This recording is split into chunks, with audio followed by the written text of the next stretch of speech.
네. 급격하게 늘어난 이자 부담이 민생 경제를 짓누르고 있습니다. 앞으로 일정 기간이 지나면 아마도 담보대출에 대한 국민 부담이 한계를 지나면서 아마 더 심각한 상황이 벌어질 가능성이 높습니다. 한국은행 자료에 따르면 지난 1년 동안 가계의 이자 부담이 무려 37조 원 늘어났다고 합니다. 이 때문에 3040 대출자들은 은행 빚을 갚는데 소득의 절반을 쓰고 있다고 합니다. 불어난 대출 원리금 상환 압박 때문에 수많은 자영업자들이 도산의 기로에 놓여 있습니다.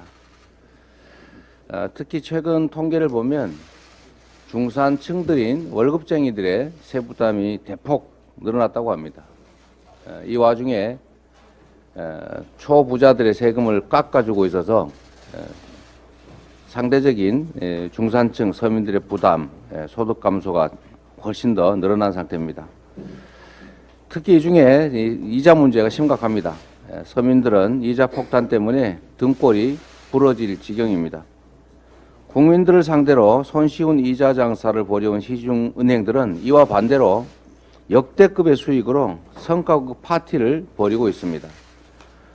고금리의 부담은 고스란히 국민에게 전가되고 있고 그 과실은 소수의 금융기관들이 독점하고 있습니다.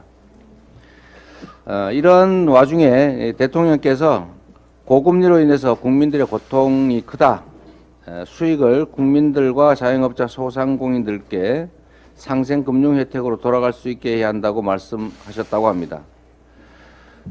윤석열 대통령님의 인식과 대처 방안에 모두 동의합니다.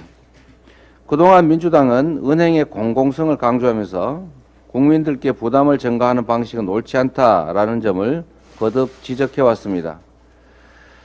그래서 정부와 금융기관이 1.5%씩 금리를 부담해서 자영업자들의 이자를 감면하는 내용을 저희가 30조 민생 프로젝트에 이미 포함시켜서 제시한 바가 있습니다.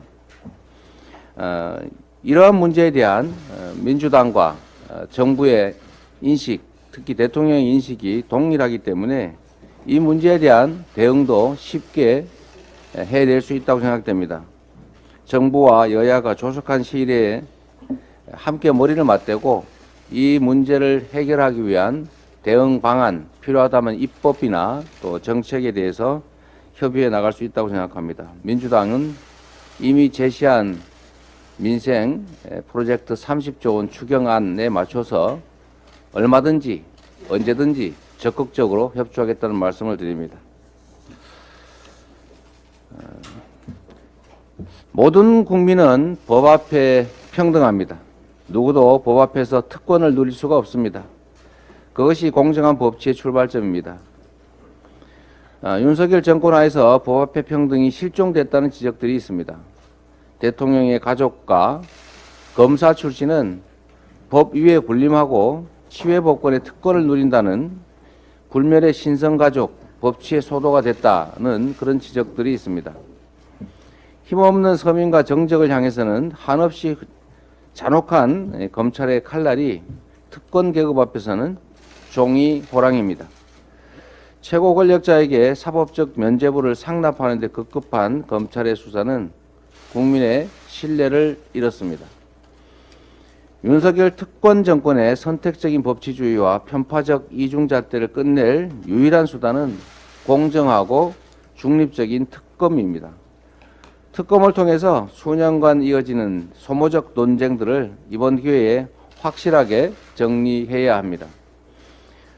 국민적 의혹사안 해결은 특검에 맡기고 이제 모든 역량을 민생 경제 살리기에 집중할 것을 당부드립니다.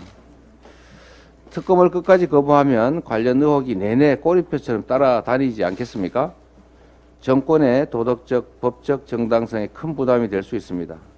정권 스스로를 위해서도 특검이 필요하다라는 말씀을 드립니다.